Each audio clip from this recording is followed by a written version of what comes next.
Hey everyone, welcome to Sociastrology. Today we're going to take a look at the solar eclipse in Aquarius, which is taking place on the 17th of February of 2026. So we're going to look at some of these technical details. We'll look at how it's going to impact the collective energy between people. We'll look at the likely global impacts of this, the political impacts. And then we'll go ahead and take this through sign by sign to see how it's likely to impact you personally.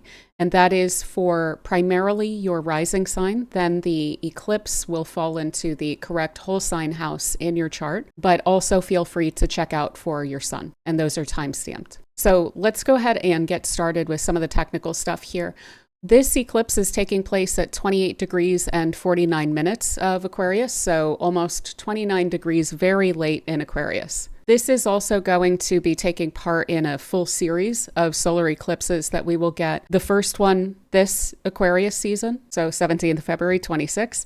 We're also going to get a solar eclipse in Aquarius in next Aquarius season in 2027, and then the same for the following in 2028. So why do I mention that? We don't always get that. So sometimes notice how we have the north node here, this little horseshoe looking thing is actually in Pisces right now, but we're catching our first solar eclipse in Aquarius because it's close enough to that point to create an eclipse. We've actually gotten 0 solar eclipses in Pisces and will not get any the whole time that the north node is in Pisces. So this isn't always the case, but what it shows us is that this is just the first shot here. We're getting a preview, we're getting a glimpse into a story that's going to be unfolding for us in a very significant way on a collective level, global, and a personal level. This isn't a one and done situation. This is a major theme in our lives for the coming couple of years. So I think it's going to be very important to see how this eclipse is going to be impacting us and following this one, because it's going to give us a lot of insights as to the direction that our lives are being pulled and the way that we're being realigned over the course of the coming couple of years. So let's talk about this in a technical way here. As we can see, this is in a very close square, this eclipse, the sun and moon, in a very close square with Uranus, which is wrapping up its time in Taurus. It just recently stationed direct for the final time in Taurus, and it is moving inexorably toward Gemini, where it will land in April. It will stay there for several years, about 6-7 years. We also have Mars coming through this area of the sky where the eclipse is. And what we can see about all of this is that there is a major destabilization factor here. That's something I will be reiterating. I don't want for this to sound scary, though. This is a necessary destabilization in order for us to be able to move on to something else, which we'll see as we go into the collective reading. So massive, far-reaching, possibly extraordinarily swift shifts and changes that are quite seismic that we're going to be witnessing throughout this eclipse season. Additionally, this being the first Aquarius eclipse, this is deeply reinforcing Aquarian themes, which are fundamentally collectivist. It's also very intellectualizing, solution-seeking, even if that means creating a major structural change, even if it means bucking the status quo. There's also a rebellious tone to Aquarius as well. It's quite skeptical, and it tends to follow its own rules. Again, it's not looking to the past. It's not looking to the existing authority figures for answers.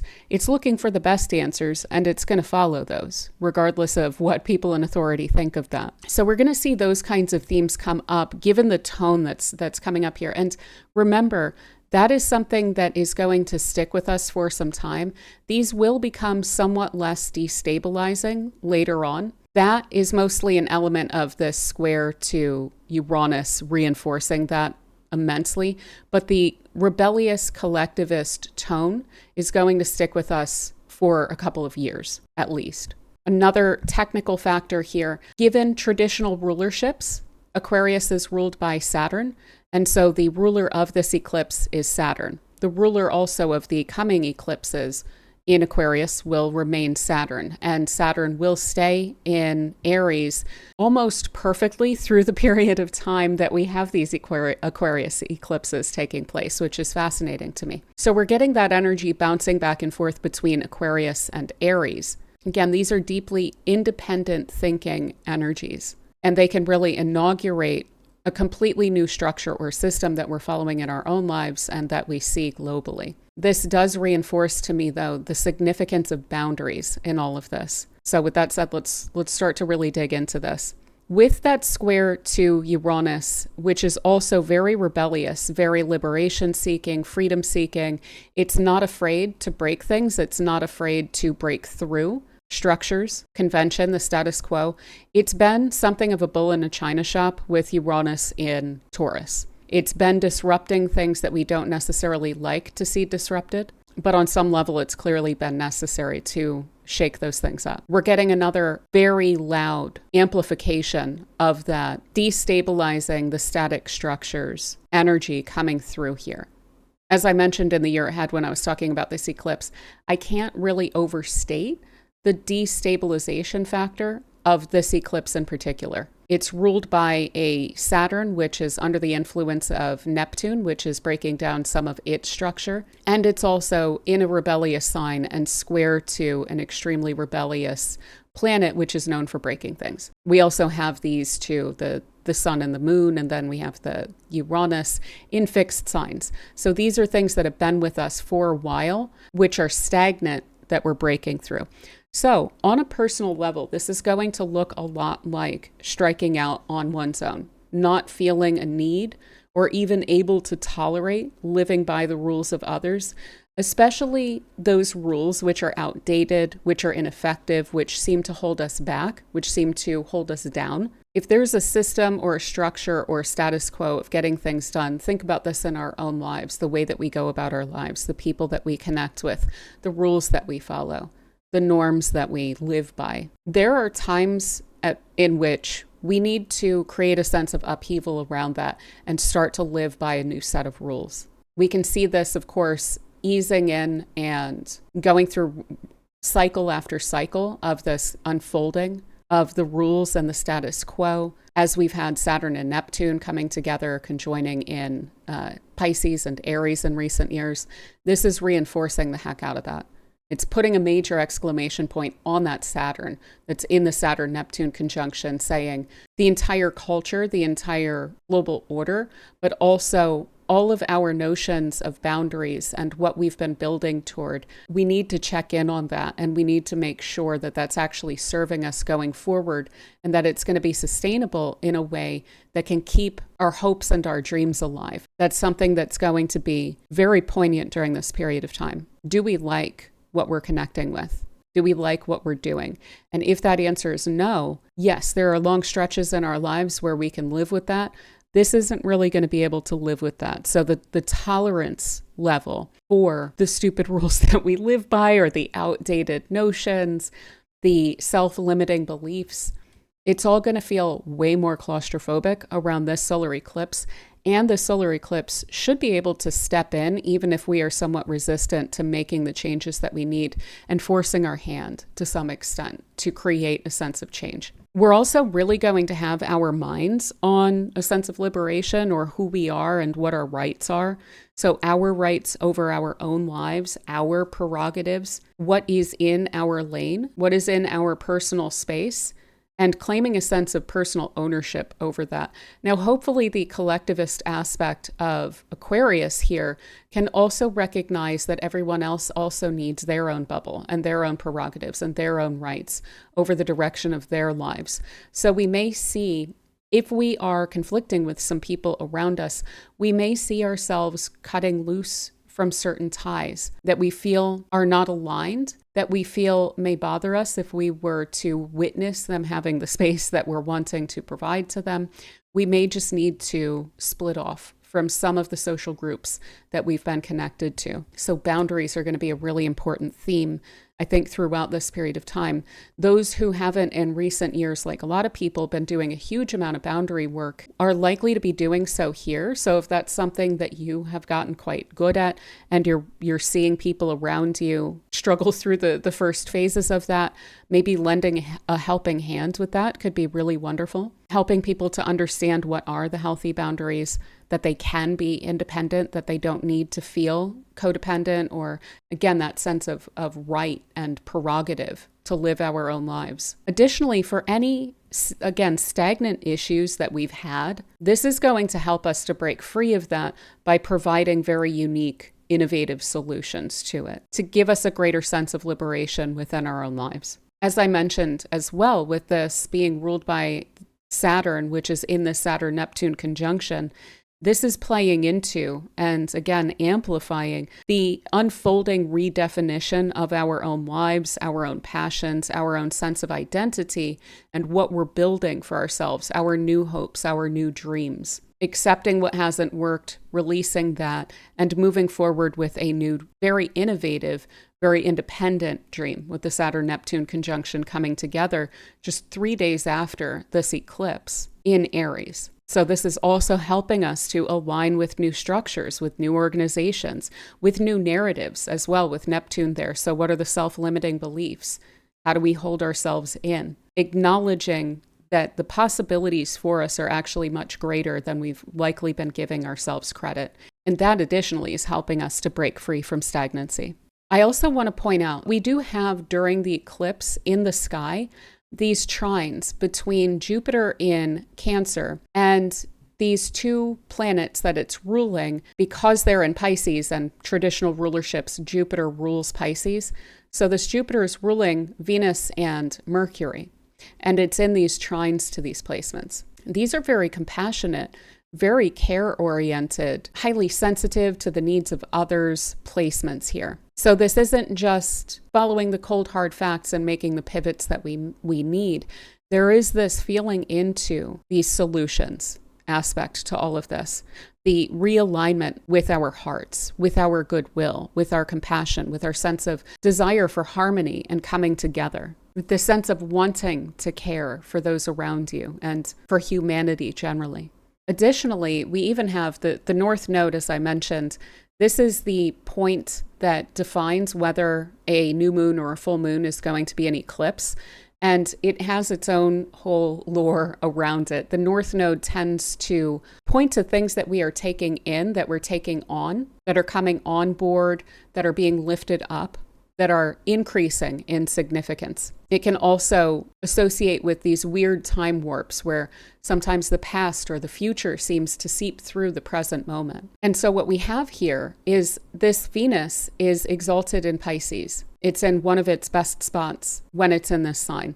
And it's also being lifted up in significance by the fact that it's very closely conjunct to the North Node, which is creating that eclipse in Aquarius. All of this is in turn then ruled by a similarly exalted Jupiter in Cancer. These are real, like, bleeding heart placements, and they're ruling what is a collectivizing, community-oriented eclipse in Aquarius. So not only do we have the recognition of which alliances we should be feeding into and how to create better alliances, maybe how to break some down that aren't working anymore, that are corrupted. But we also have the moral compass of Pisces and Jupiter to infuse that desire to work with others on solutions with compassion, with empathy, with a sense of faith and love, and not just, one-on-one love, but love for people generally. This is also bringing to the equation here a desire to see beauty and love in all things.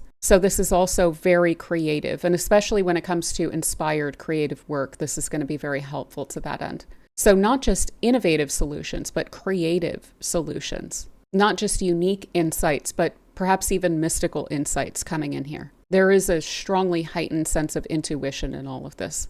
A lot of us are just going to be saying the right things at the right time to bring a greater sense of harmony into our lives and into our communities.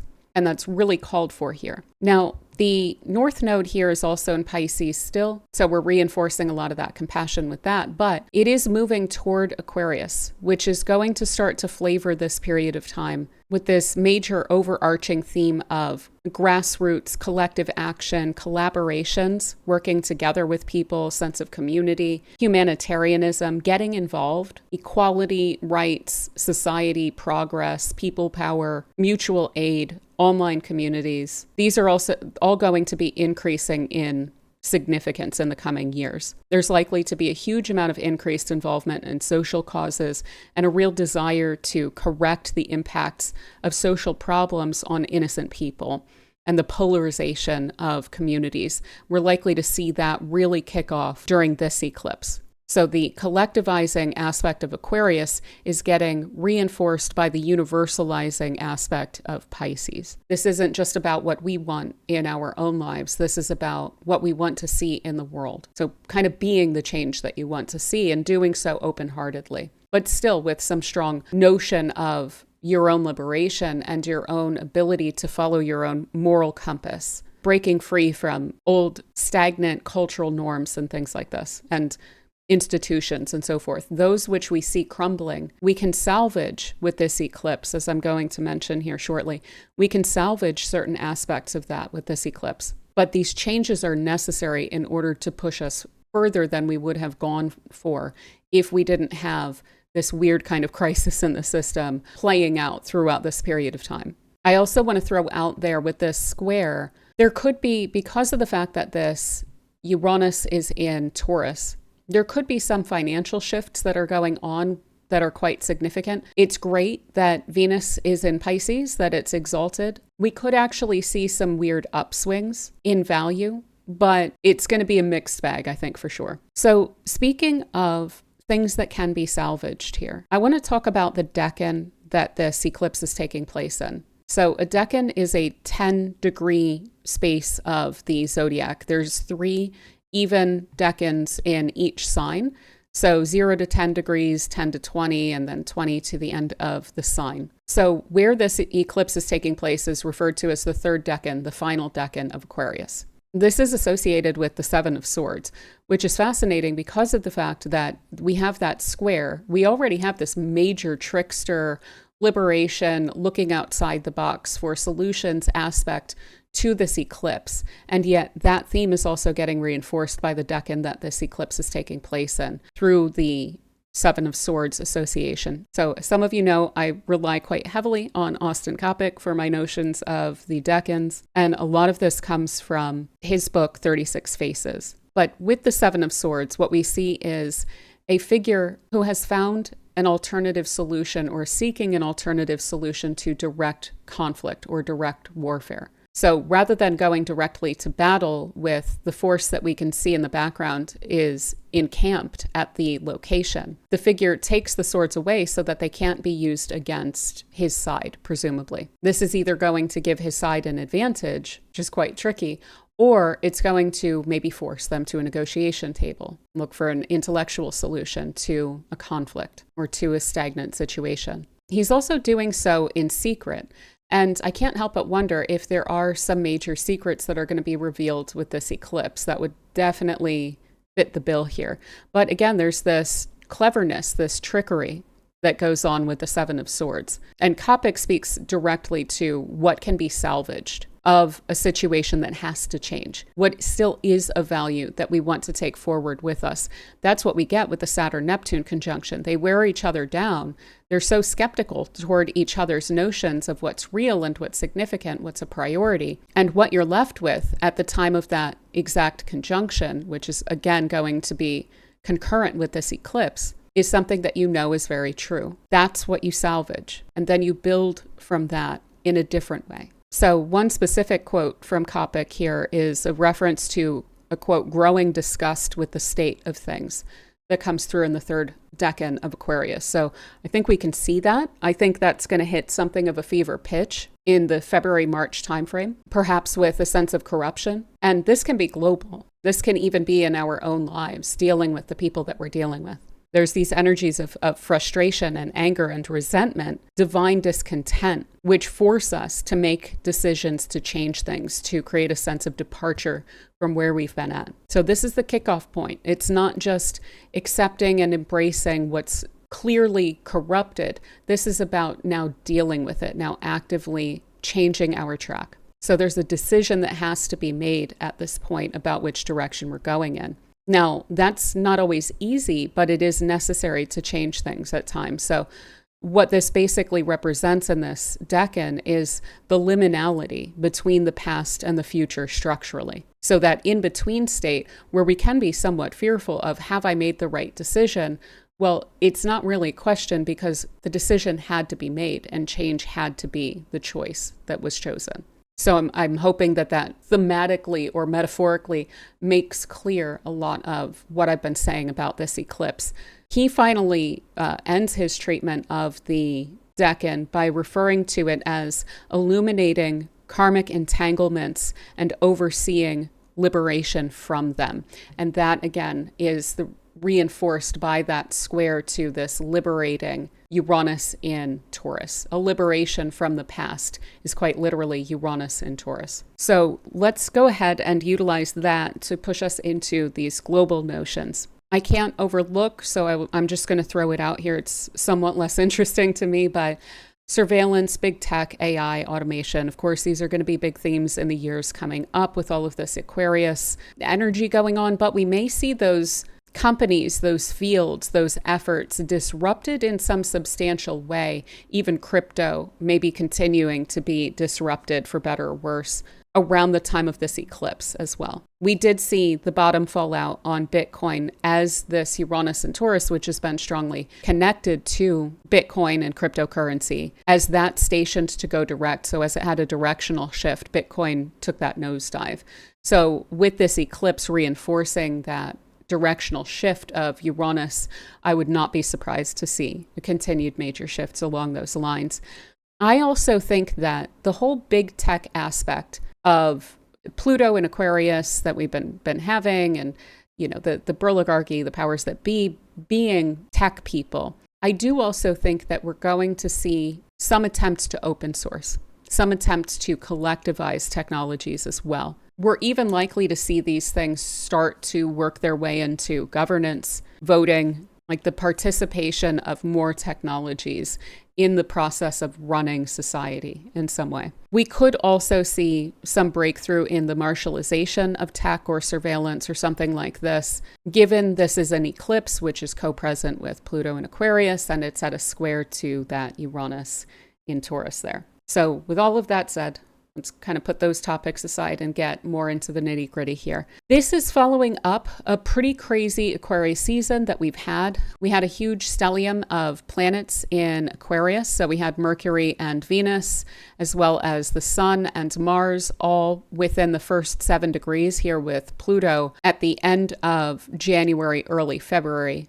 That started to spread out, but it had a huge impact. So this is going to follow on from a lot of those things. So we were expecting big shocks to the system when it came to leadership, finance, media, and we definitely saw a lot of that wind up playing out. This is going to reinforce some of that, punctuate it. I also am fascinated by the fact that what we have during this moment is an eclipsed sun. So a sun which is partially blotted out, weakening its full light in the sign of the sun's detriment, Aquarius. And we also have the ruler of this, Saturn, in Aries, where it's in its fall. And the sun and Saturn both represent rulership, authority figures, especially executive figures, the function of governance and leadership, and corporations, governments, etc. So this is, and that Saturn, of course, is under Neptune as well. So this is some extraordinarily weakened, possibly thrusting, possibly lashing out leadership here. It looks to me like someone is losing the script. And as I mentioned in the year ahead, I think we see an emperor's new clothes moment where a lot of people are just not buying it, not buying what some leadership is putting down. Maybe this is even the promises around tech. But ultimately, I see this as the first phase of a fall from grace, especially among those resisting change. So those who are really holding on to the status quo, to convention, to power, to a sense of authority, to control, to controlling narratives as well. Boy, oh boy, that is going to fall out here. That is so weakened.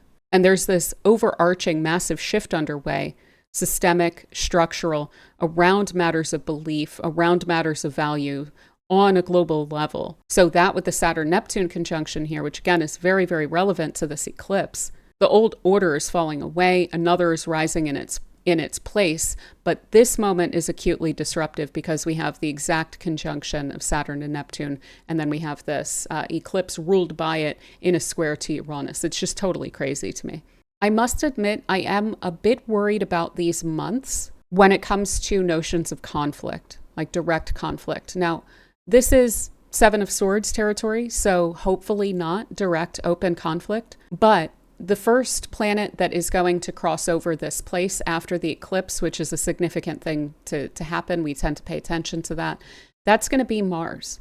And that Mars is then going to be in a square to that Uranus when it does so. That's going to be at the end of February. And that's also going to be, of course, still during the Saturn-Neptune exact conjunction. So that looks to me like a major rebellion against tradition or authority. And this can be global, without a doubt. But let me now do a bit of a US-centric perspective here, because this chart is very important for the US because of the fact that the moon of the United States is at 27 degrees of Aquarius. So the moon has already been getting repeated squares from Uranus in the sky by transit, which has been polarizing and radicalizing the population and making the population understand that there are major sweeping changes that are necessary.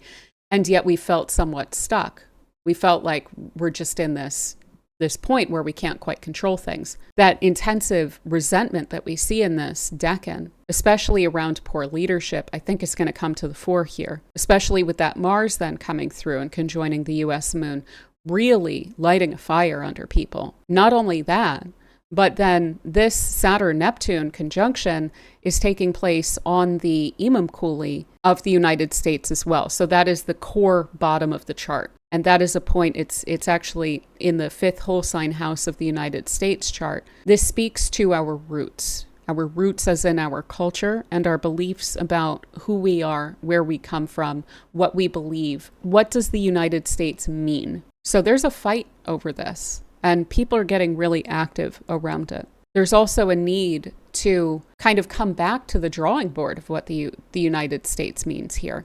And what does the population believe that it means? Because in my humble opinion, that's the most important thing. If we're going to live in a democracy, then what the nation means should be up to the population, not just ruling people. Now, if that wasn't enough in terms of the significance of the angularity of this Saturn-Neptune conjunction for the US, this eclipse is also going to be rising over DC, quite precisely. So it's going to be right on the eastern horizon as that eclipse goes exact. So it looks to me like there's just an intensive shift in the entire narrative framework of the United States that is especially pointed around this eclipse.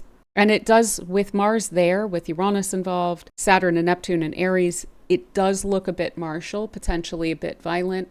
Hopefully not, but we shall see. Furthermore, when it comes to the United States, I will very shortly be getting to the other countries that are especially relevant here. But not only is this on the United States moon, but this eclipse is taking place on the descendant, so the western horizon point of the natal charts of both Donald Trump and J.D. Vance. And this square is their midheavens are at the point where Uranus is. So they have their descendants are here and their midheavens are here. So there's a huge implication around U.S. executive leadership here for sure. We could see some major shifts or changes there. Now, finally, let's talk about some other countries that are implicated here. Not only is this the United States moon, but Ukraine's moon and Russia's moon. One of those of each of those countries. There are kind of multiple charts that you can take,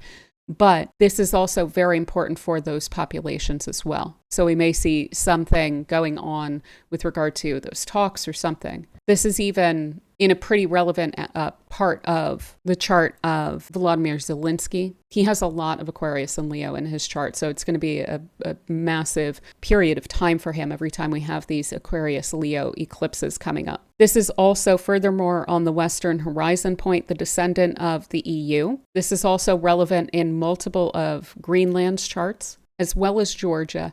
If you know any other countries with placements here that I haven't mentioned, also feel free to drop those. I don't have all of the charts, but I'm giving you what I do have that shows significant placements here. This is also on the south node of Barack Obama and Pete Hegseth, and on the Saturn of Kamala Harris. It's also somewhat relevant for Elon Musk's chart. Now, this will not only be rising over Washington, D.C., but also over Ottawa and Nuuk, Greenland, Havana, San Jose, Costa Rica, and very close to Managua, Nicaragua. I would say this is likely relevant for Central America generally. There's a lot of capitals that are quite close there. Also, sorry if you can hear the storm that's kicking up here. So that's where it's going to be on the eastern horizon, this eclipse. On the western horizon, it's going to be over Calcutta, so it should be pretty relevant for India. And not only will this be on the descendant in Calcutta, but also in Calcutta, Uranus will be at the midheaven. So we have both of these. This square is angular in its entirety in Calcutta. It's also descending across Central Asia and across Russia and Nepal, but not necessarily a bunch of capitals there. This will be culminating, so directly overhead in the sky, in Brussels, Paris, over Spain, close to Barcelona, Algiers, Lagos, and then generally speaking over West Africa and West Europe. It will be on the Imamkuli, so it will be directly underneath the earth over the Pacific. But we also have another kind of an angular thing going on just off the coast of Guatemala. We will have Uranus directly below the land, directly at the Imamkuli. So that is also angular over that area. Basically where I think it's still considered the Pacific, butts up to the Central America, basically. And we will also see both the eclipse and Uranus angular just off the west coast of Africa too. And there it's going to be that the sun and moon are culminating and then Uranus is rising. So that is pretty much what I have on this. It looks loud. It looks bumpy. It looks like we might not be able to quite keep up with it all in the moment. It looks exciting and ultimately somehow weirdly benevolent, but through trial, through pressure, through some things breaking so that we're forced to build something new. And again, I want to remind that this is a process that's going to be playing out for a couple of years. I'm going to remind all of the signs about that as well, because this is going to be something that you can see coming up as a theme during this eclipse that's going to become very important in your life over the coming couple of years. So I do hope that we keep that in mind as well. So with everything said, if you enjoyed this video, if it was helpful, if you appreciated it, please do give it a like or a hype. It really helps out a huge amount, and I greatly appreciate that. And consider sticking around by subscribing. We go into transits like this every week, looking at the collective, the global, the personal impacts of these transits. So if that's of interest to you, I would love to have you here. You can also visit sociastrology.com for personal bookings with me, as well as latest course offerings. And those are included free with memberships, as well as weekly forecasts and other perks, discounts, etc. for all members of the channel. So if that is something that you are interested in, check out membership information in the description below as well. And other than that, thank you so much for spending this time with me, and thank you so much to the members of this channel for your support. So thank you so much to Angel Niblock, JJ, Michelle Howell, Deborah Keel-Leavitt, Patrick McKenney, Jody, Anne Marie, C. Rezer, Peace Out, Rachel Windholtz, Aya, Lynn Newman, Long T. Standing, The Nelson Cat Maya, Connie DiMartino, Dolly Geezy, Mango JT, B. Love, Startlingly True, Psyche Lloyd, Noah, Aquarian Antiquarian, Susan Martin, Chad W., Jonathan Mason, Adrienne K., SP, Teresa Jones, Sherry Leas, Nioke Beam, Farts and Chuckles, Create, Gail's Tarot and Astrology, Talitha McKenzie, K from NH, Patar Music, Nancy Imhoff, Peta Carlin, Sarah MCAP, Angela Lazaire, Travis Dandro, Jane Bevan, Helena Fisher, Tina Reynolds, Sacred Alpaca, Natasha P., Indy Loon, Linda Skull, Marnusha Mary, D-Fish, Ellen McCormick Martins, Black Sheep, Pink Unicorn, Someone77, Attunement Tarot, Cookerzilla, Joshua Owen, J.A., Carrie Affronti, Mike, Lynn Ching, Kiska Kuznetsova, Linda Osborne, Denise Gull, Many Stars, E.F., Zoe, Plamena Molinova, The Muslim Researcher, Dante Hill, Cameron Walker, Larissa F., A. Neon, Marlo Murphy, Allison Arthurson, Janelle S., Janet McCann, Gamine, CPT Alpha 12, Alina Bloomgarden, Mina Dobras, NG, Rebecca Cortez, Mike Jonesy Boy, Ricky Dandridge, Novocaine, Brandy Williams, Allison Elliott, Mason HKW, Adia Freya, Willow Raven, Psychics and Mediums, M.A., Nat Catnip, Shane V., Jesse, Aaron Paterson, Shell Hawkins, Amanda Emmons, Brenda Tucker, This Is It, My Friend, Tracy Gerdine, Sabrina Simon, J.L., Grounded Fire, Shadow, and Soul Revolution, Esther Swan, Victoria Gordon, Lizzie Willow, Emily Zoe, Scarlett Sparks, Patricia Cogley, Alex T., Kim Spina, Rachel Y., Ruby Payne, Valerie Hamilton, Gabriel Pages, Sunshine, Cat Alien, Nita Singh, Anne Potate, Rebecca Fusetti, Anna Jordan, Roxette De La Cruz, I Hate 1988, Patricia Ewing, Sylvia C., Anya G., Lorena Martin, Jennifer Arena, Ren Margox, Anna Cedarquist, Madcap Vlogs, Veronica Dubiel, Linda McCallum, Padme Moonflower, Jenny Tron, Joey M., B., Desiree Hamlin, Maria Paula Major, Blue Flame, Self Carry, Katie Scarlett, Mercurius Luna, Sandra Anderson, Marlena Kimber, Giselle Christine, Sasha Stargarden, Danny Baneyful, Stacy Starkey, Christy Pops MC, Aw Cameron, Milana Rivera, Casey Ruzma, Petra S., Kelly Zars, Peace Yarn and Paper, Lakshana, Mused Wellness, Lobiant, One of Many, Monique Bird, Pample Granite, Deb Wrights, Jean Desude, Melissa Campbell, Charles Oganika, Susanna, Jenna Martindale, Big Steppa AD, Siobhan, Nick Stewart, WGG Photo, Zenki, Wana, Big Sky 25, I Am Just Me, and RG. Thank you all so much for your support. Much love to you. And without any further ado, let's get into the sign by sign. All right, so for Aries, we have the solar eclipse in Aquarius taking place in your 11th house. And this is a place of aspiration, of hopes, dreams, what you are pushing yourself to achieve, as well as friendships, networks, social groups. So you're likely to see a lot of shifts and changes in the coming years around these areas, kicking off around now. And you're going to be getting eclipses in this area this winter, and then January, February of 27, January, February of 28 as well. And you'll see this unfolding kind of theme that will be playing out, changing things up within those social connections. So who do you feel aligned to? Even what social causes do you feel aligned to? What social groups do you identify with? What kind of social lifestyle are you wanting to have? Especially those that you feel are on side, like friends, allies. You should find that you are coming into new groups along those lines. So new people that are helping you out, that are opening doors for you, that may even be stirring up new aspirations or new things that you're wanting to reach for. So this kind of social inspiration coming through.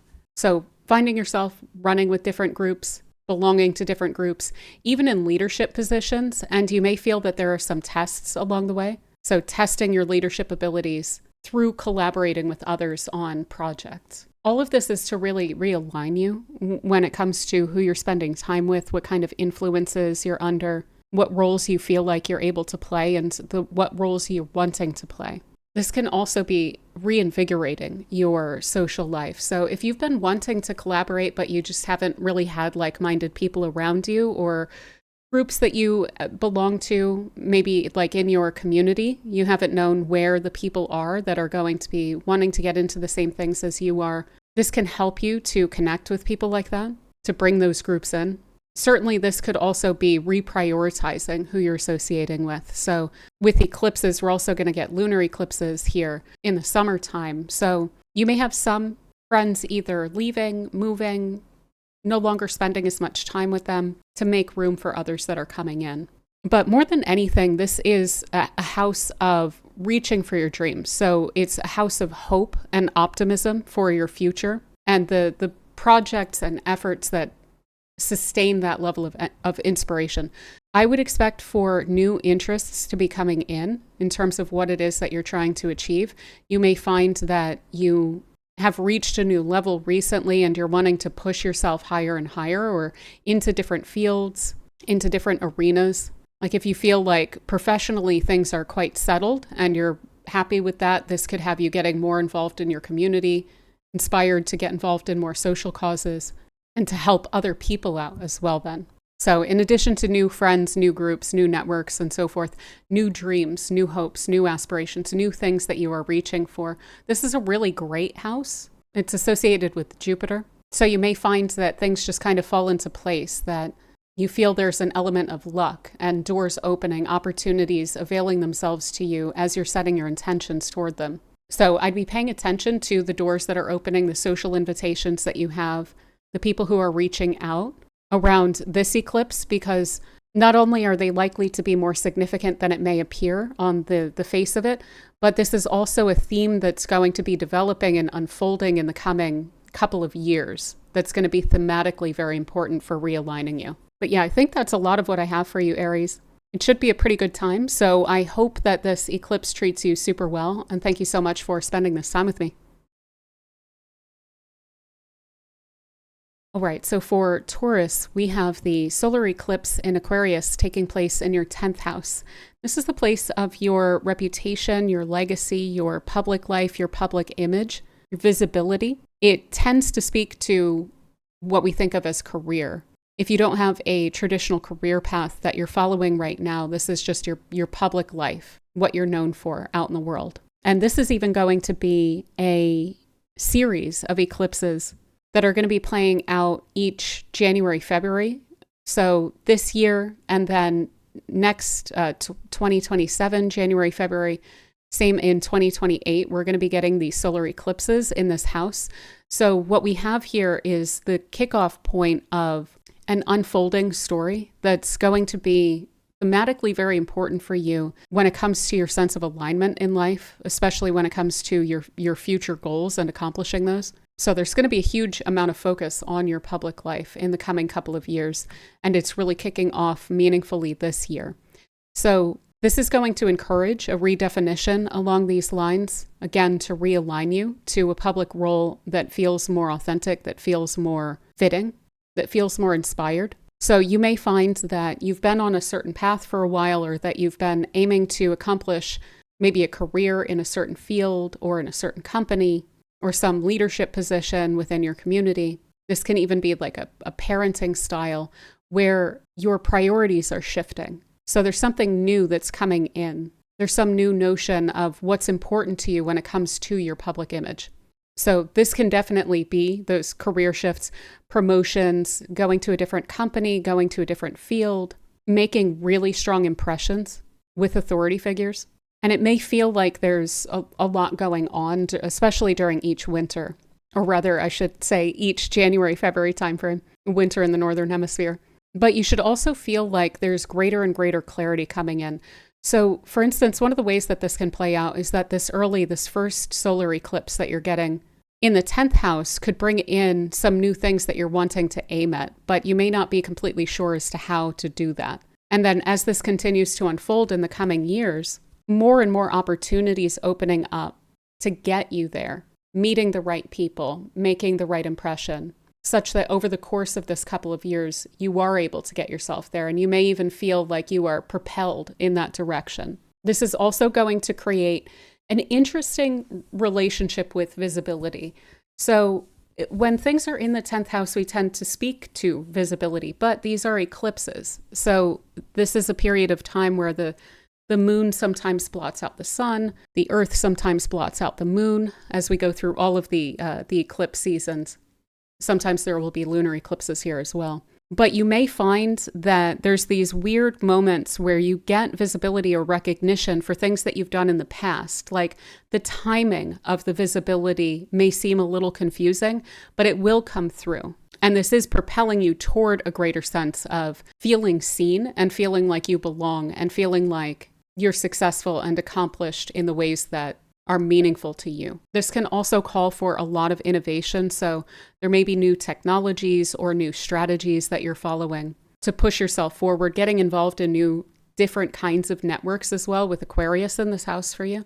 You may be going in a technological direction or a social direction, a community kind of a direction, but stepping into positions of authority is ultimately going to underpin all of this, and a changing relationship to authority. So you may even be looking at bosses and community leaders differently, and you may be approaching them differently.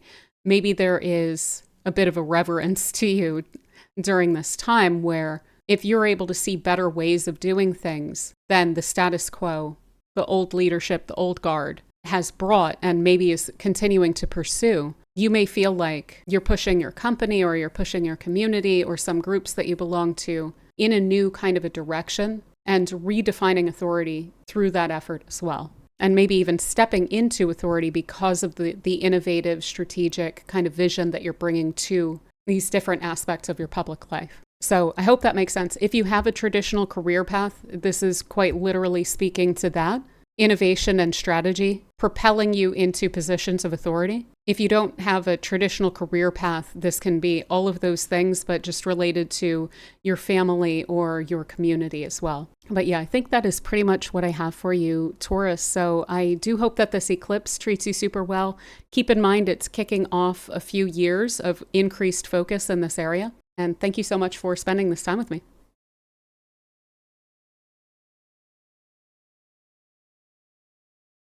All right, so for Gemini, we have the solar eclipse in Aquarius taking place in your 9th house.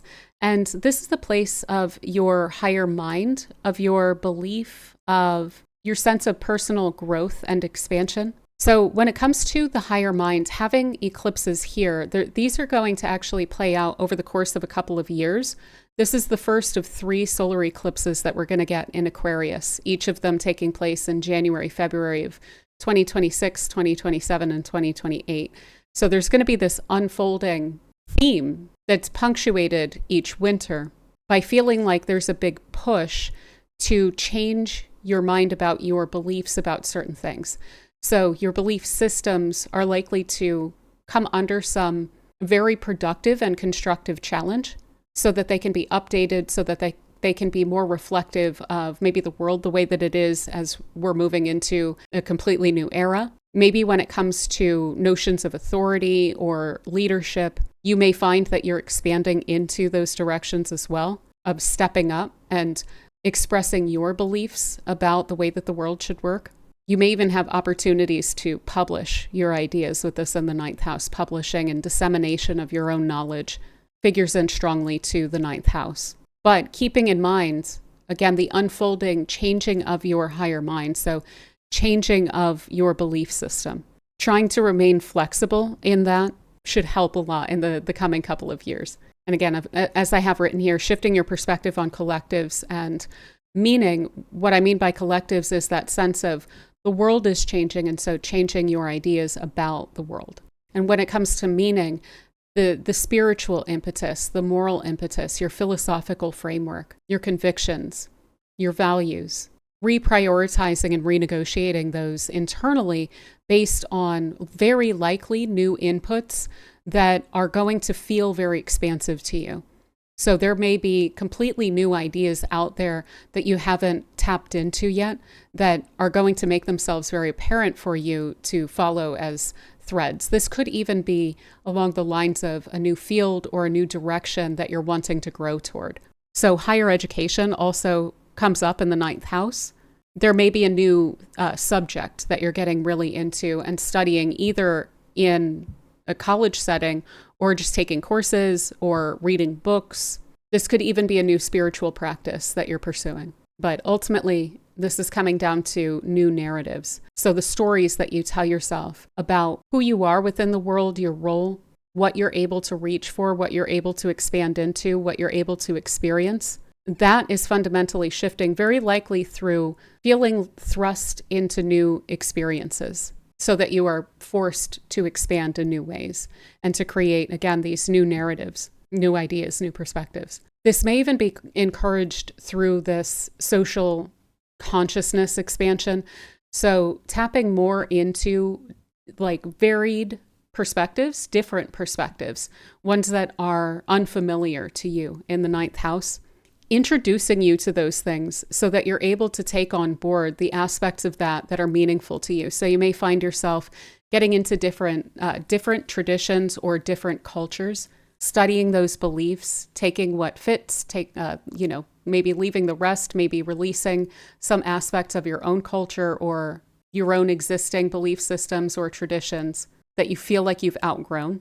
So just huge opportunities for personal growth. You should feel like you have expanded your horizons massively by the end of this unfolding theme that's going to be ongoing for the coming couple of years, that you should be getting a real clear vision of during this period of time. So on this first solar eclipse that we're getting in Aquarius, I would really focus on what seems to be coming through when it comes to your beliefs and opportunities and personal growth, because those are the things that you're going to be running with for a while. And you should be getting glimpses and peeks at that. But yeah, also any sort of disruptions, either in your world or in the world, learning through these things, being open to change, being open to new ideas, new systems. It may feel like you're getting stretched in a lot of different directions, but you'll grow into all of that. So yeah, I think that these eclipses are going to be quite fun. They may even bring you into completely new territory, new interests, new places, new faces. So I do hope that this eclipse treats you super well. And thank you so much for spending this time with me. All right, so for Cancer, we have the solar eclipse in Aquarius taking place in your 8th house. And that is your house of shared resources. So that which you share with others emotionally, spiritually, karmically, financially, materially, etc. So when it comes to your ties, your deep ties with other people, your bonds, again, that which you are receiving from others, that which you are giving to others, this is coming up for a major review, a lot of events kind of forcing and unfolding of lessons and understanding and realignment along this area of your life in the coming couple of years here, because we're going to get 3 solar eclipses in Aquarius until 2028. So likely to be a lot of renegotiation along these lines, a lot of matters of trust and like the development of and release of karmic ties, or what you would perceive as karmic ties with other people, friends, maybe even groups of people, with the square to Uranus in your 11th house kicking all of this off out here. And this can become quite emotional. This can become an area to which you become quite sensitive to the needs of others and to desiring to share with others and to desiring to merge with others and have people around you that you are able to open up to and deeply trust. But again, there may be some questions that come up along those lines that may not be for you to do with everyone around you, right? So there's also going to be a redefinition of trust through this period of time, through changing some of your commitments with other people. And so some of those may be released commitments that you have to people, but some of those bonds are just going to be tested and put through the fire and renegotiated, restructured, such that you are able to feel like you can deeply trust and rely upon someone else and be vulnerable to someone else. There's also likely to be a lot of themes of the psychological and emotional well-being of those around you, as well as the health of the power dynamics that you're dealing with other people in the coming years. You may be able to help other people to see those things if you have already experienced a lot of push and pull when it comes to power dynamics or power imbalances or manipulations, things like that. If that's something that you are already well aware of, this could indicate that you are bringing that knowledge and shedding that knowledge to other people around you. But it can also indicate just dealing with people that are coming from new perspectives.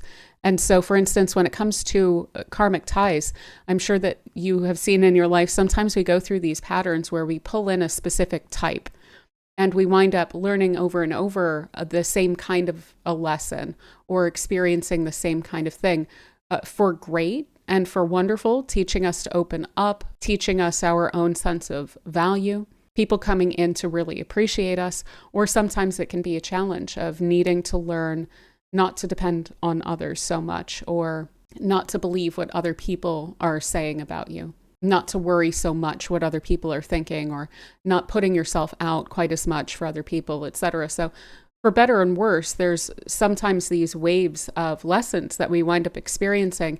And this is pointing to a period of time where you are coming into new dynamics within your commitments. So if that's been fraught for a while, this could be deepening some ties and teaching you to open up and trust people again. But on the other hand, I can't rule out that there won't be some other thing, some other issue with some people, or maybe like an overdependence by other people upon you. Things like this. A new kind of karmic cycle is cropping up within that 8th house for you, with all of the solar eclipses that are going to be coming up for several years. But this is going to kick it off. And so you're likely to see a new theme start to arise around this eclipse, or even out to about 6 months from now, that's going to continue as a theme for a couple years. But yeah, I think that's pretty much what I have for you, Cancer. So I do hope that this eclipse treats you super well, and thank you so much for spending this time with me.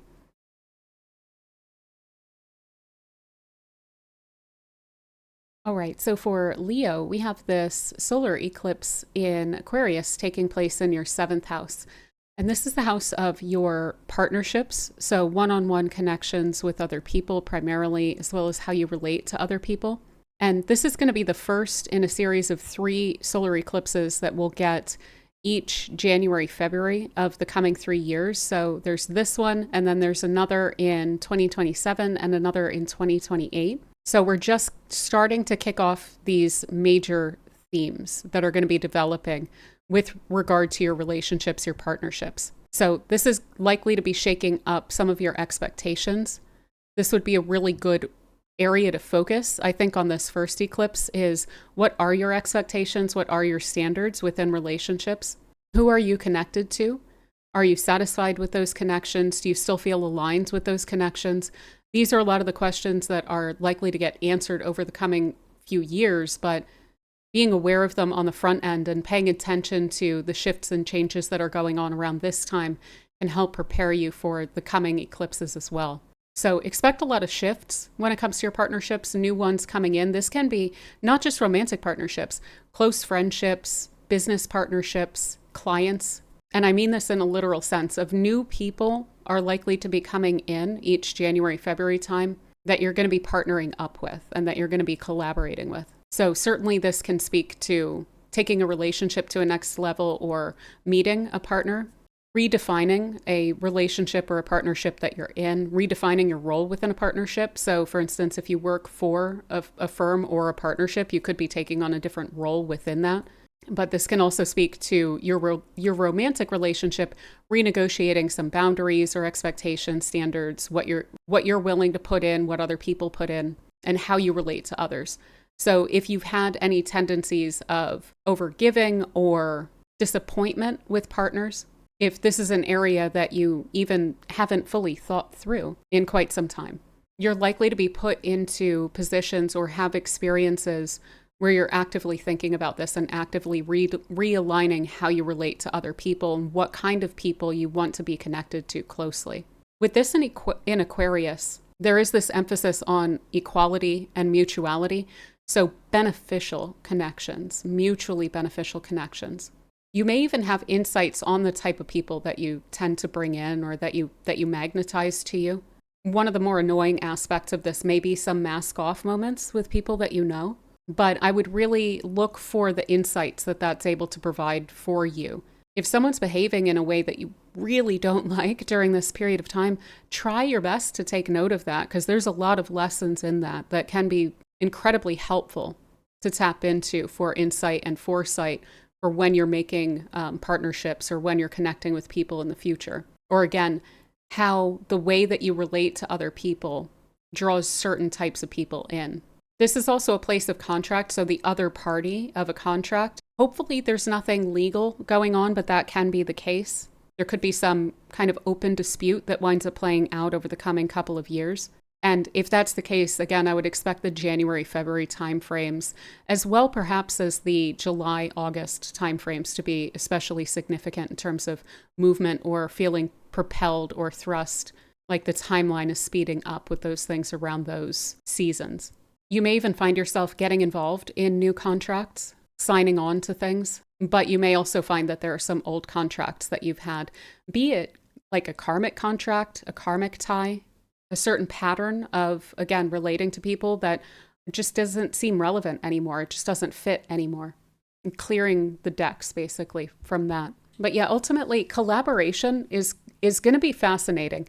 It won't all be smooth sailing. These are bumpy times where you tend to, again, get those, like a little bit of turbulence where you may feel propelled and then you may feel like there's a pivot and then you get propelled again. So it may feel a bit stop-go at times in the coming few years when it comes to your collaborations, but they're also likely to be incredibly significant and important in terms of realigning your life. So opening doors for you, perhaps. Maybe even connecting with some powerful people, with Pluto also in your seventh house. But yeah, I think that's a lot of what I have for you, Leo, at least for this first eclipse. So I do hope that this eclipse treats you super well, and thank you so much for spending this time with me.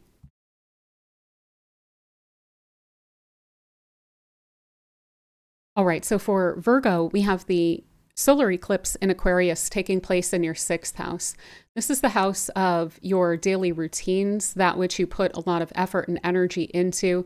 So this can literally be like your work day, your job, your coworkers, the errands and responsibilities that you have, your daily life, and all of the tasks and routines that go into that. This is also the first solar eclipse of 3 that we're going to be getting in Aquarius in the coming few years. So January, February of not only this year, this February, and then January, February of 2027 and 2028 are also going to have solar eclipses in this house. So this is the first glimpse that you're getting of an unfolding story in this house, which is one of changing up, either through choice or through necessity, your daily life and your daily routines. So how do you go about your work? How is that organized? What type of work are you doing? What type of things and what type of people are you interacting with when it comes to that? What are your work dynamics like? This could totally speak to turnover if you work for a company, like certain people coming in, certain people leaving, hopefully for the better, but it may be a bit of a mixed bag, certainly. If you have employees, this can also indicate higher turnover, but ultimately your responsibility is shifting and changing. So by the end of this process, you should feel like your daily life looks a whole lot different than it did, in February of 2026. But it's going to be this ongoing process. So I'd be paying attention to what seems to be not working, not sustainable, and trying to strategize around that, to innovate around that. You may even be bringing in new technologies to make things easier. Heck, this could totally be including AI or something like that in your daily work and just making that a little bit easier through the inclusion of new technologies. This is also the sixth house, a house of service to others. So the sense of obligation that we can have to other people as well. Again, either voluntary or sometimes feeling like that's forced, and approaching that differently. So this could certainly be speaking to boundaries. Either that's not just at work, but it definitely applies to your working life. But even just those around you, how much do you give? How much do you put yourself out for others? Do you wish that you were of greater service to those around you? Do you feel overwrought by the tasks and the effort that you put into helping other people out? Maybe there are people who are quite dependent upon you, and you're needing to renegotiate some of those relationships. I mean, all of these eclipses, I don't want to get too technical, but all of these eclipses in Aquarius, the traditional ruler of them is Saturn. That's in your 8th house, which speaks to dependency. So there may be someone that you feel is a bit too dependent on you, and you may need to renegotiate that relationship, certainly. But you may also just feel like you're pushing yourself to burnout. So that's part of that strategizing and innovating your daily life. Pay attention to the return on investment of your energy. Are there any energy sinks in your life where you just seem to put your energy in and you don't get much out of it? Reprioritize, deprioritize those things maybe. Try to compartmentalize. Maybe this is about like shutting off your phone when you get home from work, not being available all the time. This is also a place of acute health considerations and health routines. So that as a wellness practice of not always being available, I think could be very important in this picture that's basically unfolding. But overall, focusing on wellness is going to be really helpful for these eclipse seasons that are coming up in Aquarius season and also even in Leo season. So what can you do to create a healthier dynamic for yourself in your daily life? And like in the sense of the service that you offer to others, who you're connecting to, what kind of energies you're absorbing, but also in your literal health and diet routines. So you may find that there's clarity that comes through around sensitivities that you have, allergies that may be developing, shifts with your health. So this could even be hormonal shifts that we experience at different points in our life that require an adaptation from us as well. So I would expect that some of your health routines are going to need to shift. It doesn't mean that there's going to be health problems, though. But it is about paying attention to the cycles of your body and how you're responding to certain things, because it won't just be status quo when you're getting eclipses in this place. But yeah, I think that those are a lot of the themes that I wanted to cover for you, Virgo. So I do hope that this eclipse treats you super well. And thank you so much for spending this time with me.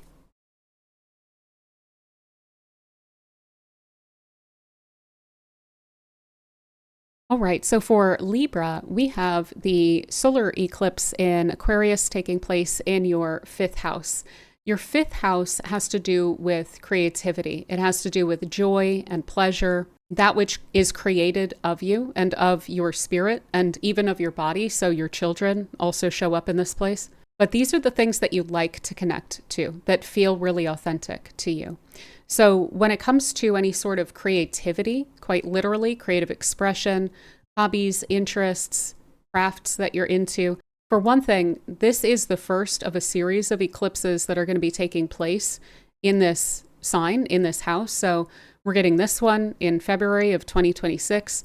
We'll get another in January, February of 2027, and then again, January, February of 2028. So this is an unfolding story. And there's going to be many different layers to this, but this is bringing in new interests, new joys, new pleasures, new things to enjoy in your life and to connect with. This is even a place of your own authentic self as opposed to focusing on the social expectations of you. So liberating that creative expression with all of the things that I just threw at you, combining all of that together. When it comes to how you express yourself, your joy, your pleasure, that being liberated from the social constraints of like what other people expect of you or what you think other people expect of you. So the boxes that we live in, this is about removing those and moving in a new direction that feels better aligned to you now. It doesn't mean that you've been being inauthentic. It just means that there's a new aspect here for you to connect with. And what you're connecting with here is very joyful. This is the fifth house. It's a house that's associated with Venus. So what feels good? You may find in this initial one, in this initial solar eclipse, that there's a strong aspect of getting pushed in one direction away from another. So there may be a bit of a freeing up of space that you feel is going on here, of disconnecting from some hobbies or interests, pleasures, things like this, even close friendships that just don't really seem to resonate anymore for some reason. That is doing so that you can free up some space for new interests, new friendships to come in. And yeah, I have here creativity over performance. That's that social expectation aspect that I was mentioning. So this isn't about performing an aspect of yourself in an acceptable way to others. This is about really living that and really leaning into it and enjoying it on a personal level. Now, will you also put this out into the world? Very likely. You may absolutely be sharing of this and finding new ways of sharing of yourself and of your inspiration and of your heart. But try not to let what you think other people will perceive of what you're doing, set up guardrails, or cause you to feel at all limited in that. Really leading with your own heart here. So finally, when it comes to children, quite literally, this can also speak to that your children are going through substantial changes. They may be reaching a different developmental level in their life, even if they are an adult. Maybe this is having grandchildren now. Maybe this is them becoming more independent or defining themselves according to their own terms, and maybe with less relation to you or your parents, etc. You may even find that they are following a very unique or eccentric path, and that they're being something of a trailblazer, with the solar eclipses in your fifth being in Aquarius in particular. And speaking of Aquarius, some of those joys or pleasures or hobbies or things like that are coming in, maybe even some of the friends are coming through with like technology. So this could be like technological enjoyment, but it could also be like online friends that you're connecting with too. But yeah, coming back to children can also just really indicate a development that is substantial in terms of the shift and the change that's going on in your relationship to your children. So they may be stepping in for you. They may have new friend groups that they're connecting with. They may start to feel like they are friends of you as well if they're hitting a certain age where you can kind of relate to them on that level.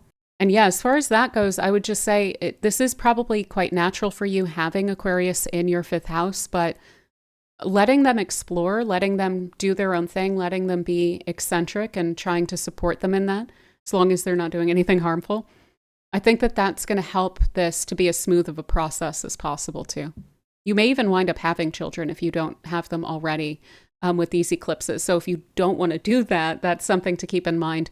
But if you do as well, then this can indicate that in the coming couple of years, you would be having children. Maybe we even see new pets or something like that here. But yeah, I think that is pretty much what I want to cover for you, Libra, so far. So I do hope that this eclipse treats you super well. And thank you so much for spending this time with me.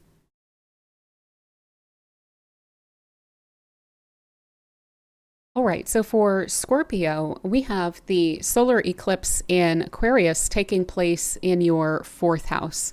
And this is the place of your home, your family, your roots, your emotional core. And these solar eclipses, you're going to get this one. This is the first one that we're getting in Aquarius this time around. And then you're going to get another one in the January-February timeframe of 2027, and then again in 2028.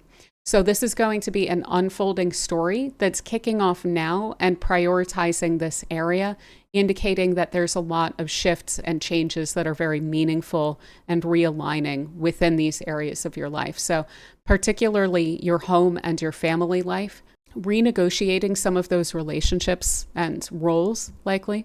This can be people moving in, people moving out. This can be connecting more or less with certain family members.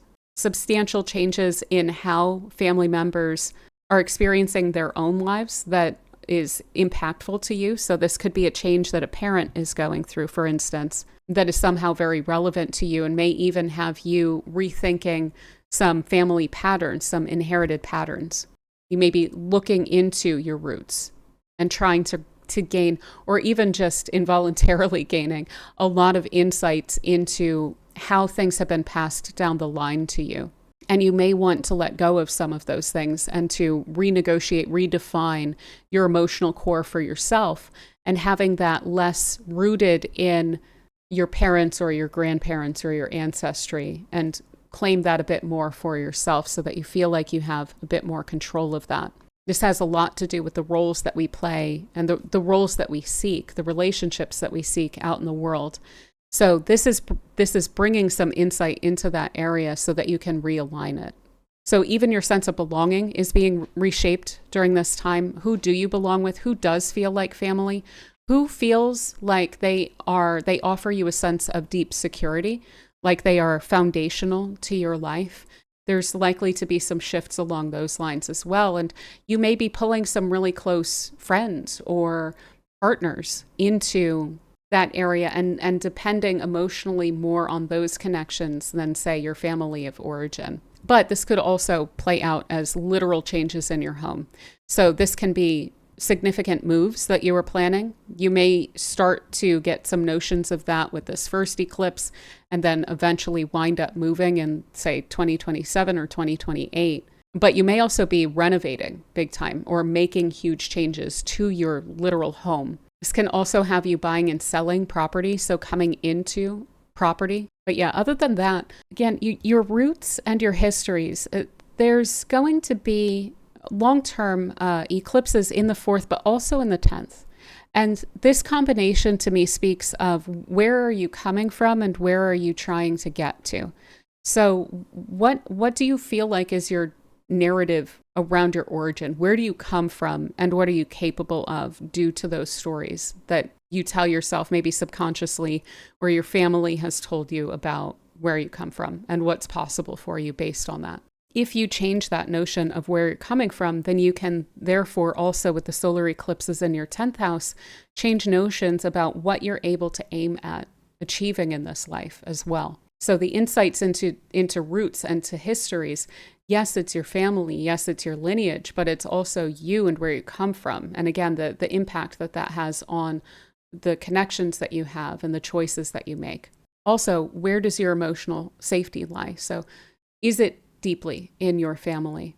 If it is, you may be stepping up or stepping in certain ways for family members in order to be supportive of them as well, which again can be a bit of a role shift. But if you don't feel emotionally safe with your family, this can also feel quite liberating and can be calling on you to liberate yourself from feeling the need to depend on the acceptance of your family for the decisions that you make, and kind of cutting those emotional ties off a bit if they don't really feel right. And they also, if they don't feel like they're getting you to where you're wanting to go, or they're not helping you to feel supported in your accomplishments as well. This can also just quite literally speak to starting a new family too. So getting married, settling down your own roots, creating your own roots, having children, having your relationships with your children shift and change as well. You may have even had that changing in recent years with the eclipses in your 5th house as well. But yeah, I think that's pretty much what I have for you, Scorpio. So again, it's going to be an ongoing process. Each January, February for a couple of years, we're going to be getting these eclipses. So pay attention to some of the changes that seem to be shaking things up around this time, and you should be getting insights on major themes that are going to be playing out over the coming couple of years as well. But yeah, I hope that this eclipse treats you super well, and thank you so much for spending this time with me. All right, so for Sagittarius, we have the new moon eclipse, the solar eclipse in Aquarius taking place in your 3rd house. So this is the place of your mind, of your community, of the people, places, things around you, and your exchange with them. So communication, messaging, short travel, daily cycles, those around you tend to come into this most significant. We also have some notions of learning because of the mind aspect of the 3rd house. So there are going to be a lot of changes in your mind in the coming couple of years. We're kicking off here, but each January, February 27 of 2027 of 2028, we're also going to get more solar eclipses in Aquarius in this 3rd house of yours. So expect shakeups, expect changes of your mind. Be that ideas, be that your opinions, be that a change in your mind as in learning something very new. You may find yourself literally taking courses. You may find yourself changing your perspective on certain issues. You may just have a lot of information coming through. There's likely to be a major increased information flow around each January, February as we have these eclipse seasons coming in. You may feel that there's a rush of information that you're needing to sort out and needing to kind of prioritize and put in its place and compartmentalize and so forth. But it should be really helpful, whatever this rush of information is, to understanding better your own ideas about things, as well as understanding better your environment. This could also come through in terms of the people around you. So your community, your neighborhood could literally be changing.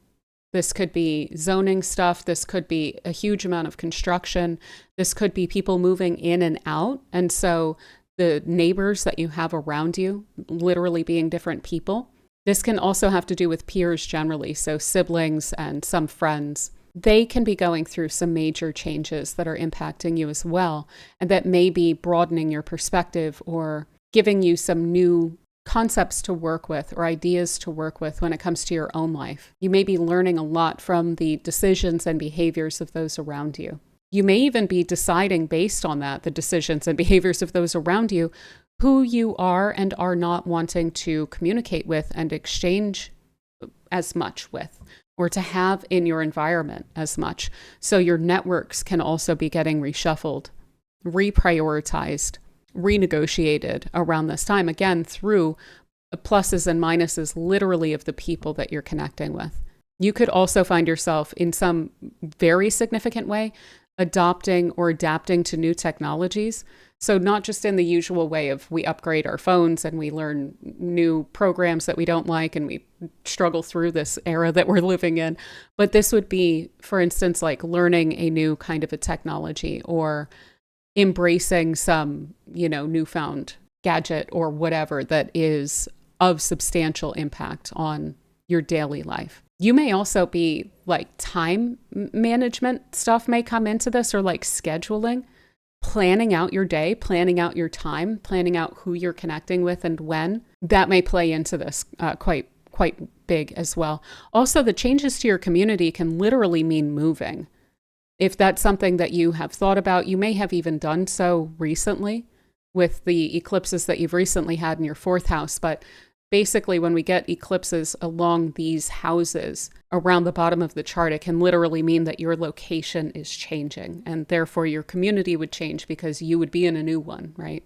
So other than all of that, I will also say being more authentic in your beliefs, in your ideas, really evaluating them, analyzing them, and finding what feels really authentic and aligned for you when it comes to the thoughts that go through your mind, the thought processes.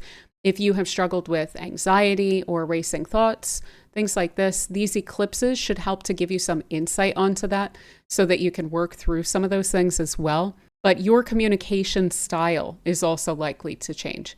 So finding, again, your authentic ideas and then how to express them in a way that feels like it is well representative of you and where you're coming from as well. So yeah, I think that's pretty much what I have for you, Sagittarius. Keep in mind, this is the kickoff of a process that's going to unfold in the coming years, especially centered around substantial pivots in the January-February timeframes of the coming couple of years as well. So I do hope that this eclipse treats you super well, and thank you so much for spending this time with me.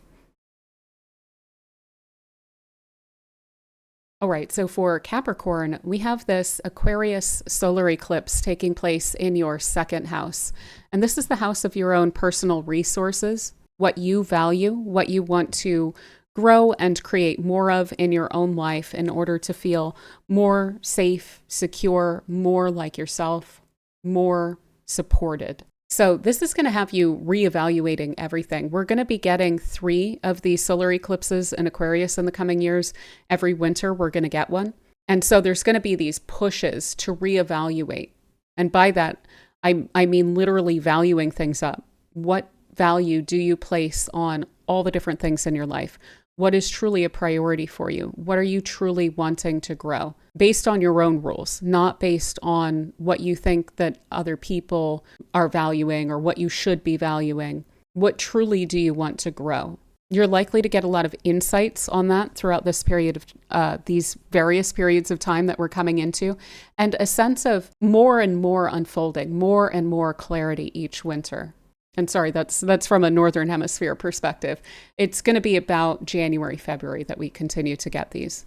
So sizing things up, shifting things around, maybe even quite literally moving money around and literally reprioritizing and reevaluating what you're going to be putting your financial resources into and where you're going to be deriving that from. If you value your freedom more than you value some specific perk in some specific job that you're receiving, and you're really wanting to free yourself up, you may even find yourself pushing into a situation where you have a new source of income, a different source of income. It may be much higher, it may be lower, it may be pretty much the same, but If there's something that you don't want to continue to have in your life, some aspect of what you're holding, like say a job that you don't feel aligned with, then you may be shaking up your resources and reprioritizing what you're valuing when it comes to even specifically your working life and where you're deriving your income from. You may also find that there are unexpected shifts and changes in that as well that are helping to realign you. So this can be like an unexpected opportunity for income, maybe a new kind of a job or maybe a sideline job. This could be some money that's coming in, an inheritance or something along those lines in the coming couple of years. You're also going to be getting eclipses in the 8th house. So it may be coming from the outside, certainly. But I would also try to prepare for some unexpected expenses. That may not be a huge theme here, but it may crop up unexpectedly here and there. So I would try and make sure that there's a bit of a rainy day fund there just in case. This is also going to help you to, and encourage you really, I should say, to renegotiate your own notions of security for yourself. So I was kind of getting at it, but the whole like keeping up with the Joneses isn't going to work with this. This is about reprioritizing and reevaluating what you value, what makes you feel safe and secure. That's not always going to align with societal values or the notions of those around you and what they would tell you should give you a sense of security or anything like that. This is for you to decide. And through this process, more and more with each of these eclipses, you should also be able to tap into and recognize and gain greater insight into the value that you provide. So your own sense of personal worth, having that presented to you repeatedly over the coming couple of years and kicking off around the time of this solar eclipse. And certainly that can help you to renegotiate your income if you are seeing the value that you are bringing to situations in a clearer light and to do so with more confidence. But yeah, I'll also just throw out there may be something to do with your finances that's more literal. So investments, buying property, possibly. This is usually movable property in the 2nd house, but the Saturn-Neptune conjunction in your 4th could bring in some themes of literal housing property or land or something like that as well. But yeah, I think that is pretty much what I have for you, Capricorn. So pay attention to what's coming in around this period of time. It's going to become a big theme in the coming couple of years. So I hope this eclipse treats you super well, and thank you so much for spending this time with me. All right, so for Aquarius, you have one of the more fascinating alignments. I think that Aquarius is such an inventive, kind of an innovative energy that's really open to freeing things up and doing things differently. And eclipses bring some of that lightning bolt kind of energy with it as well, especially on the North Node side and especially solar eclipses. You're going to get 3 of these in the coming few years. So we're going to get one this winter, we'll get another next winter, and then another the following winter in 2028. So this is kicking off a personal process of reinvention that should feel quite exciting. It should feel quite liberating and quite freeing. There's a major encouragement to be yourself, to pursue your own goals, to express yourself really authentically, to not worry as much about what other people are thinking, what they're needing so much. Of course, we don't want to be super selfish, but that South Node is going to be going through your 7th house. So there is a need to reprioritize more toward what it is that you are trying to accomplish. And one of the most important ways to do that is to deeply accept yourself, to not feel the need to mirror others or to adjust your behavior or your goals in order to suit others. So that's what I mean by bringing that priority back to yourself. It's not necessarily being selfish, and it's not about not caring how other people feel, but it is very much about allowing for you to live your own life as much in accordance with your own rules and your own authentic self-expression as you can do, right? But there is that reinvention quality that's going to be really big for you in the coming couple of years here.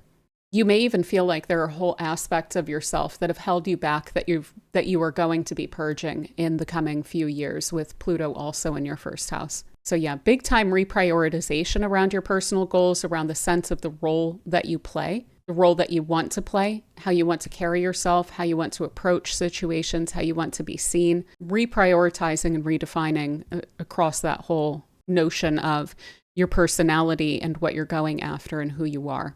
This is also going to enable you to be a major catalyst, especially in the winter time when we get these solar eclipses in Aquarius. It's like embodying the sense of liberation and change and authenticity. So setting an example for other people. You're also likely to see through being really yourself, through focusing on your own intentions and trying to basically stay in your own lane as well, that there's a lot of opportunities that wind up coming through for you, especially those that enable you to truly live your values and to live with a lot of personal intention and a sense of personal fulfillment in your own life. You may also find that you are a bit rebellious during this period of time. It's reminding me of how Uranus is about to move into Gemini. And so Geminis are going to get a similar kind of an energy of feeling really liberated from the constraints that have been placed upon in, previous periods of time.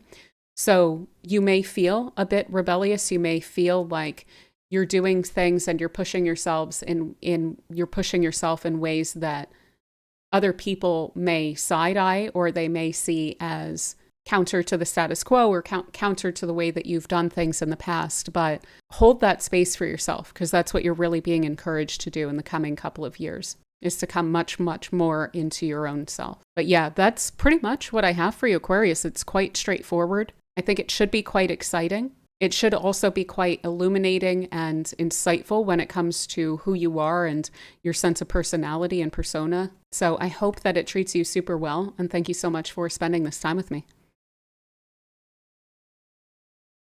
All right, so for Pisces, we have the solar eclipse in Aquarius taking place in your 11th house. And this is the place of your subconscious, things a bit outside of your control or your direct awareness.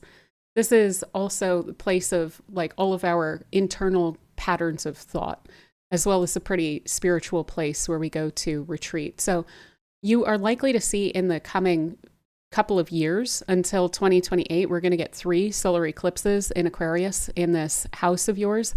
But we're kicking off that process now where you're likely to feel a lot of stirring in your subconscious. So things coming up to be resolved, patterns, behaviors, thoughts, self-limiting beliefs, your beliefs about the world and your place in it, especially those which you don't consciously think of quite as much, those coming up to present themselves to be resolved in some way or another. So you may need to redefine some of your internal beliefs, some of your even internal dialogue, your perspectives on things, maybe even some internal assumptions or reactiveness. So your internal reactions to certain situations can get stirred in ways that wind up shedding light on what's going on inside of you. So there's going to be a lot of stirring, a lot of churning, hopefully a lot of insight that's provided into your subconscious mind. And it is likely that these eclipse seasons coming up are going to intensify your emotional and spiritual undercurrents, especially when you are on your own. You may decide to resolve a lot of these things just on your own without involvement of a lot of other people. Certainly doing this through a sense of retreat or withdrawal from perhaps a lot of social situations, pulling your energy inward in order to purify and purge it. This can certainly point to kicking off some spiritual practices as well, redefining your sense of belief for yourself. I would also definitely recommend paying attention to the mysterious things, the weird things that seem to make no sense, seem to have no evidence as to why they would have happened. Events, things said, serendipities. Paying close attention to those because they're likely to be extra potent in terms of meaning and insight for you. So what seems to crop up out of nowhere? What seems to be a pattern of something that you run into either all day or all week or even all month along a specific theme? This is trying to speak to you in a way that needs to be understood on a subconscious level and can't necessarily just be laid out or communicated to you.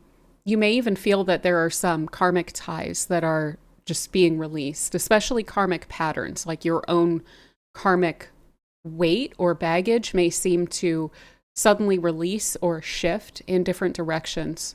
But aside from that, you may even find, and this may be quite welcome, that certain issues just seem to come to an end, just mysteriously.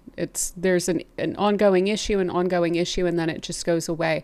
Some of this may be subconscious stuff, like anxieties, again, self-doubts or fears that maybe have plagued you for a long time, and you haven't quite known how to deal with them. They may just resolve.